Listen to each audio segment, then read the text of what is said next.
You are welcome to my series, Jam Helping Hand. The first topic we'll be picking in this lesson is measurement, the concept of measurement and unit of measurement. I highlight the topics that I'll be treating in each class. So the concept of measurement, what is measurement? Measurement means assigning a real number to a measurable attribute based on the quantity of that attribute you want to measure. So you assign real number to it. So like cup of water, how many cup of water can you use in a drum? By the time you begin to count the number of cup of water, you say that you are measuring it. So you can say 10 cups, 5 cups. And the same water you want, or in a drum you want to measure it, you can use bottle.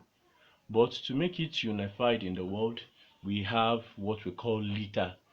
So a standard for measuring it. Some work in liters, some work in cent cube, some work in meter cube, depending on the precision you need. So now the concept of measurement is explained. Measurement means you assign a real number to an attribute based on the quantity of that attribute you want to measure. Then the prefixes that we use in measurement. We have a lot of prefixes that we use in measurement. It ranges from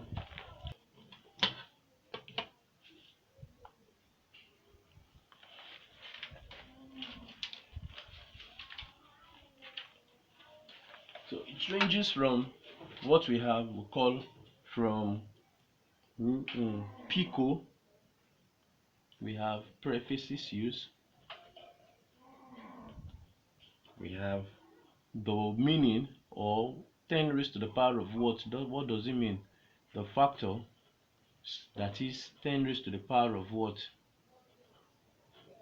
Then example. So if we want to give example of it, so the first one we'll be picking is pico. When we say pico, so we have what is pico. Pico is 10 raised to the power of -12. And when we say nano, we have it to be equal to 10 raised to the power of -9. Then when we have macro, we have it to be 10 raised to the power of -6. When we have milli, this one we have been using since our nursery. 10 millimeter may equal 1 centimeter. If you remember, so it's 10 raised to the power of -3. Then we have the actual one. Then we have the centi. It's 10 raised to the power of -2. We have deci. We have it to be 10 raised to the power of -1. Then we have deca, which is 10 raised to the power of 1. We have kilo, which is 10 raised to the power of 3. Then we have mega, which is 10 raised to the power of 6. And we have tera. Now we have giga, which is 10 raised to the power of 9. And we have tera, which is 10 raised to the power of 12.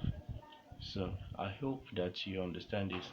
So when we say 10 millimeter, you know what it means. It means 10 millimeter. So let's move to the next concept after you've understood this. So let's pick some examples. So when I have 0 point example, I want to manage this book. So when I have this, I have this to be equal to 10 example. So when I have 0.00005 kg, so I can write it that this is 10 raised to the power of 1, 2, 3, 4, 5. 10 raised to the power of -5, so I can write it as 50 times 10 raised to the power of negative 6 kilogram. This 10 raised to the power of negative 6 is what? Is micro. So and the symbol for micro is that's mu. So I have it to be equals to.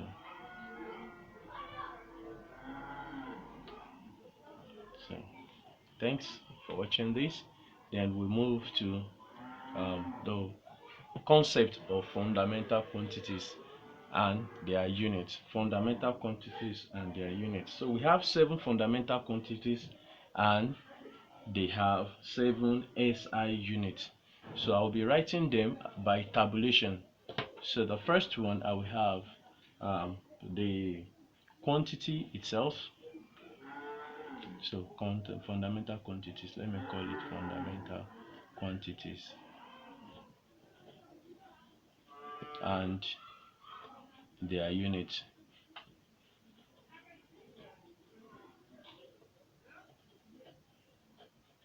Quantities, so, and units. So fundamental quantities, I said we have 7 of them. Then we'll take the 7 of them and their symbols.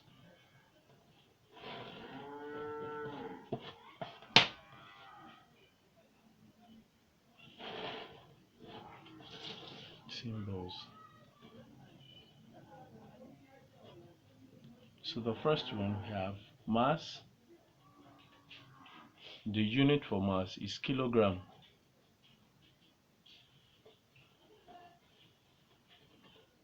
So you see this our preface there.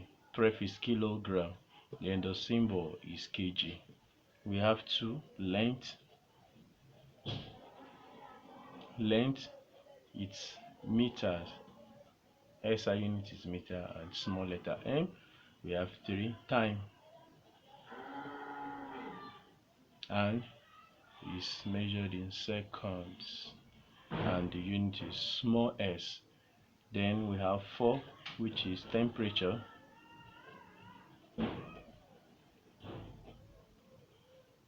The unit is Kelvin. This is absolute temperature, so we measure it in Kelvin, and we have capital K. Then number 5, we have current electricity or electric current.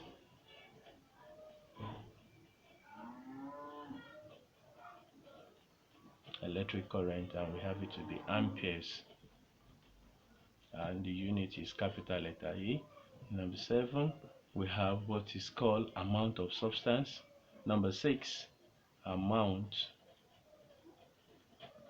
of substance, and unit is mole, and this is the symbol. Number 7, we have what we call luminous intensity. Luminous intensity, and candela, which is capital letter C and small letter D. So these are the fundamental quantities and their units, fundamental units, and the symbols for this. Remember, there are 7: mass, length, time, temperature, electric current, amount of substance, and luminous intensity. So if JAMB want to ask question, they may ask which of the following is a fundamental quantity. They will put some fundamental quantity and put some quantities that are not fundamental quantity. So if the quantity is not fundamental, therefore is a derived quantity. So they'll put some quantities that are derived, and they will ask you to either identify fundamental quantity or you should identify the one that is not fundamental quantity. So you should be conversant with the, or they may say which of the symbols or the unit is not a fundamental unit, or which of the symbols is not the symbol for fundamental unit. So be conversant with the quantities, be conversant with the unit, and be conversant with the symbols of fundamental quantity. So we move to the next one, which is what? The derived unit concept, the derived unit or derived quantities. So derived quantities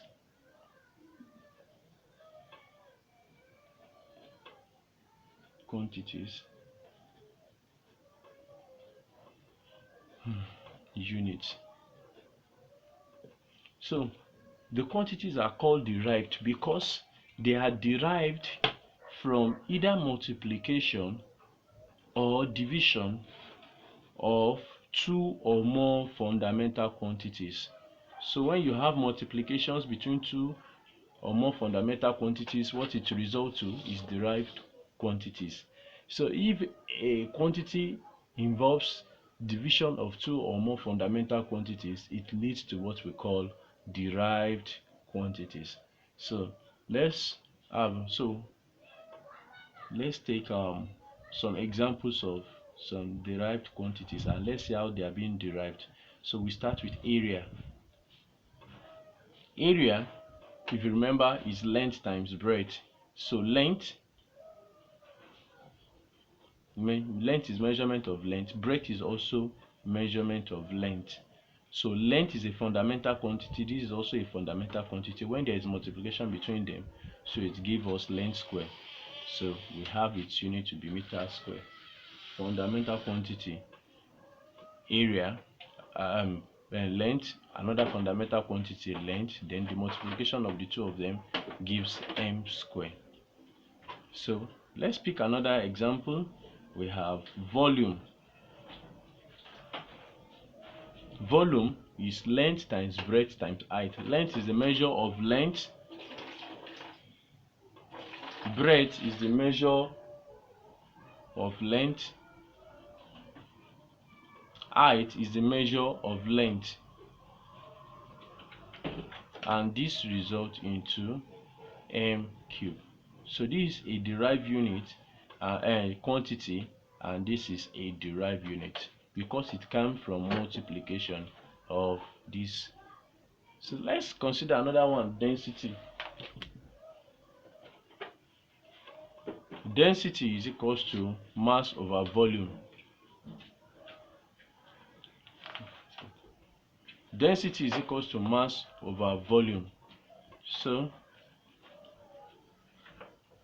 density is equals to mass over volume, which mass is a fundamental quantity, and we said this.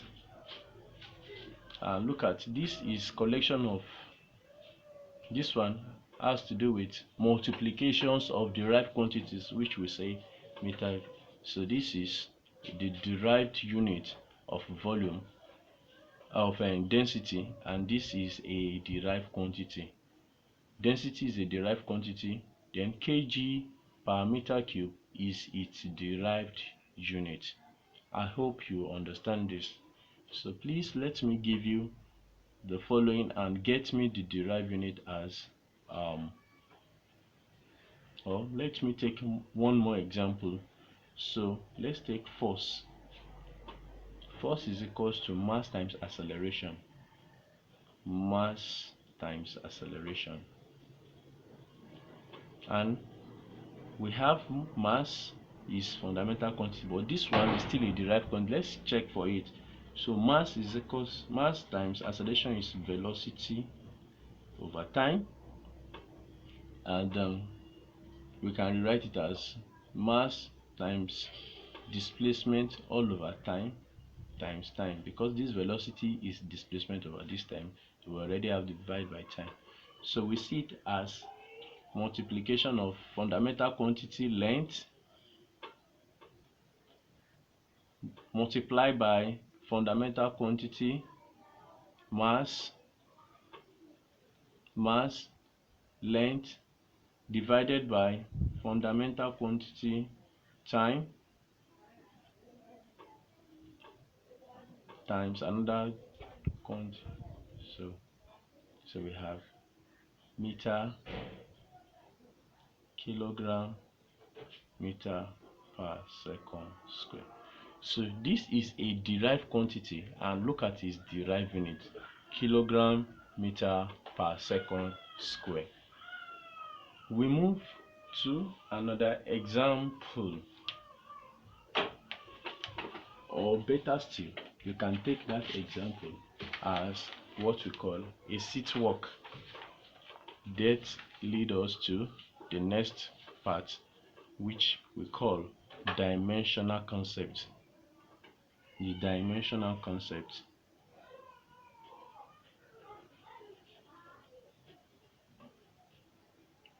Dimensional concept. So in this dimensional concept, the derived unit is expressed by replacing the unit of mass by capital letter M, unit of length, which is in meter, we replace it by capital letter L, and unit of time, which is in seconds, we replace it by capital letter T. So if you are able to do this, it means you have expressed it in dimension. That is, you've gotten the dimensional unit of the given quantity. So let's pick some quantity and find their dimensional unit. So area, starting with area is length times length. So this makes it length square. So when I want to write it, I write it as m raised to the power of 0 because there is no m in this place, L raised to the power of 2 because I have L raised to the power of 2, and T raised to the power of 0. So this is the dimensional unit of area. Let's pick velocity. Velocity. Remember that velocity is what? Displacement over time. That is, we now have displacement is measure of length all over time. So if we write it, we see it as L T raised to the power of -1. So when we want to write the dimensional unit, we write it as m raised to the power of 0, L raised to the power of 1, and T raised to the power of -1. So this is the dimensional unit of that. Let's take force. 3. Force. Force is equals to mass times acceleration, and the derived unit of force is kilogram meter per second square. If you remember that in this, force is kilogram meter per second square. So now we want to get it from our derived unit.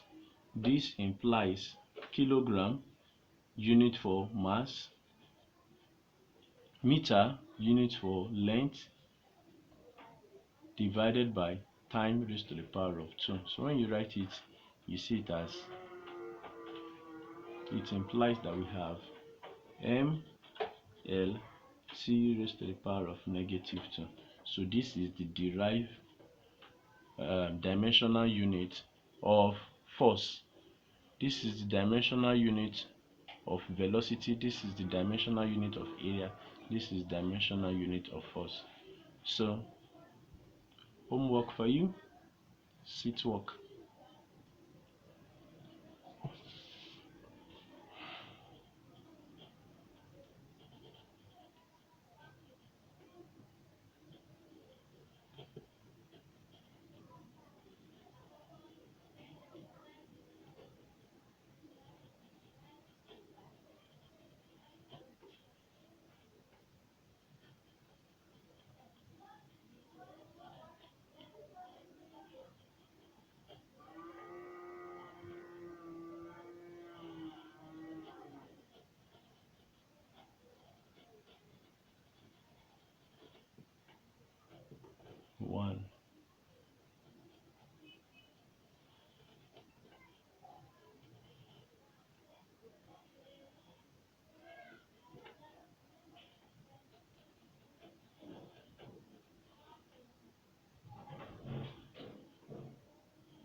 So thank you.